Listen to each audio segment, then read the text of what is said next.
이제 단 4화를 남겨두고 있는데요.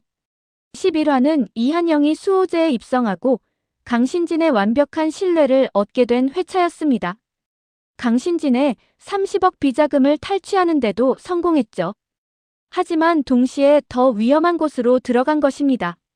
특활비가 욕조에 채워지는 장면은 정말 충격이 아닐 수 없었는데요. 이한영이 앞으로 상대해야 할 적의 규모를 보여준 거였죠. 강신진이 본격적인 야욕을 드러내기 시작했습니다. 자신에게도 돈이 있다면 수호제 박광토 자리를 자신이 차지하는 건 문제가 없다는 것이죠. 사실 수호제에 있는 모두가 이해관계가 얽힌 사람들인데요. 박광토를 대통령으로 만든 1등 공신이 S그룹 회장 장용현으로 보입니다. 지난 회차에서 그는 박광토에게 당당하게 장관 자리를 요구했었는데요. 그것도 무려 환경부 장관까지 해서 새 자리를 요구했죠. 박광토 또한 당연하다는 듯이 흔쾌히 그의 제안을 받아들이며 새 자리까지만이라고 선을 그었습니다. 이렇듯 두 사람은 많은 걸 공유하고 있다고 볼 수 있는 관계인데요. 그렇다는 건 두 사람의 관계에 조금이라도 균열이라도 생기게 된다면 박광토가 위험해지는 건 한순간으로 보입니다. 장태식은 이런 자기 아버지를 믿고 아나무인으로 굴고 있는데요. 명백한 살해 증거가 있어도 절대 구속시킬 수 없는 사람이 장태식이죠. 하지만 그런 장태식도 이번에는 절대 빠져나가지 못할 것으로 보입니다. 김진아는 자신을 남부럽지 않게 키우기 위해 장태식 밑에서 하수인 노릇을 하며 평생 몸으로 버텨온 아버지에 대한 안타까움이 있는데요. 자신 아버지로 인해 이한영 아버지인 이봉석이 누명을 썼다는 사실까지 모두 알고 있죠. 고물상에 이한영 부모님을 찾아가 자신 아버지 그렇게 나쁜 사람은 아니다라며 손수 사과하는 모습까지 보였습니다.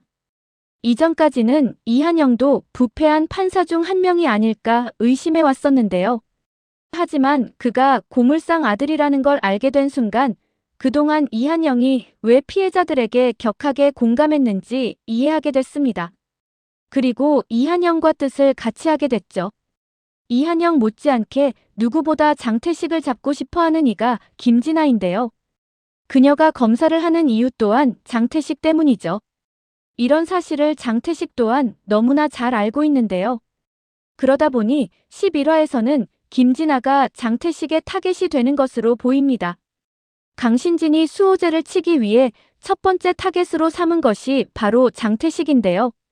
박철우를 통해 그를 수사하게 만들죠. 황남용은 선관위 위원장을 하면서 많은 정계 인사들의 비리 정보들을 취합한 것으로 보이는데요. 이전 회차에서 이한영이 가지고 온 USB 안에 장태식의 파일도 있었을 것으로 보입니다. 물론 그 안에는 박광토에 대한 정보도 들어있었는데요. 결국 이 USB가 장용현과 박광토 사이에 큰 균열을 가져올 것으로 보입니다. 이한영은 강신진과 박광토를 제거하기 위해 백이석을 대법원장으로 올리는데 성공했는데요. 백이석의 마음을 움직인 결정적인 것도 강신진 뒤에 박광토가 있다는 이유 때문이었죠. 누구보다 정의로움을 강조하는 백이석 입장에서는 그들의 온갖 불법 비리들을 더 이상 두고 볼 수 없었던 것입니다.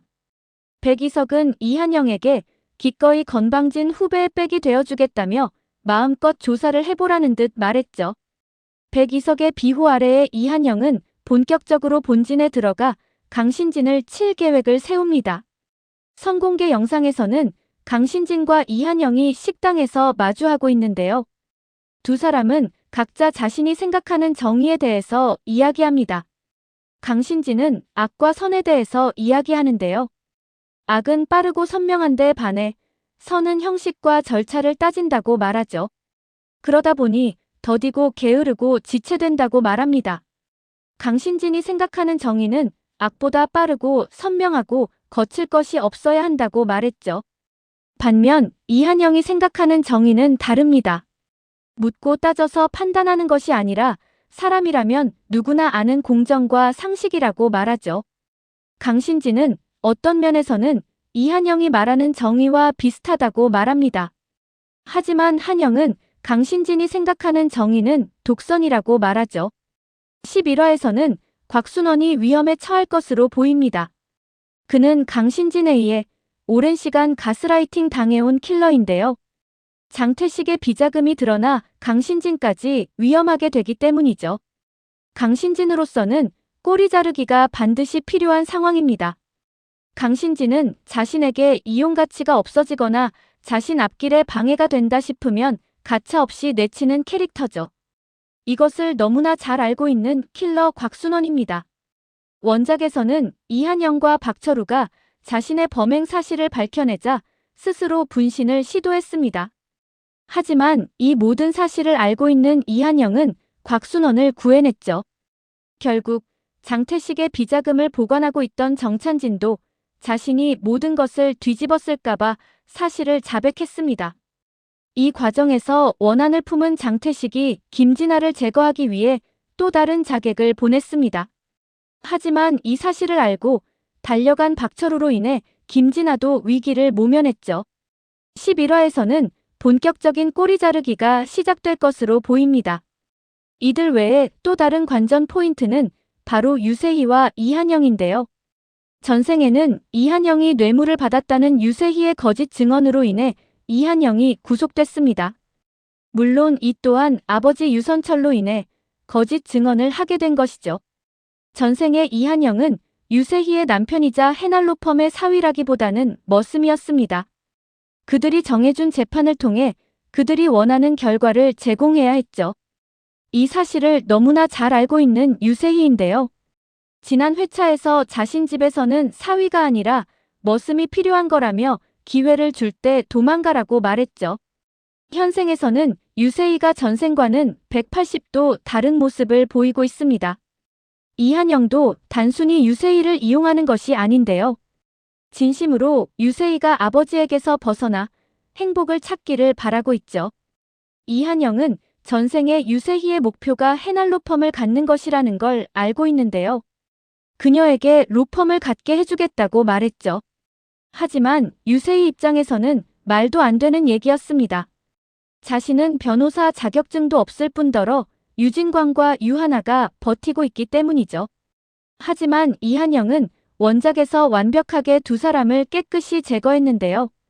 유진광은 아버지를 도청한 사람으로 만들고 유하나는 아버지를 약물에 중독되게 만들었다는 사실을 밝혀냈죠.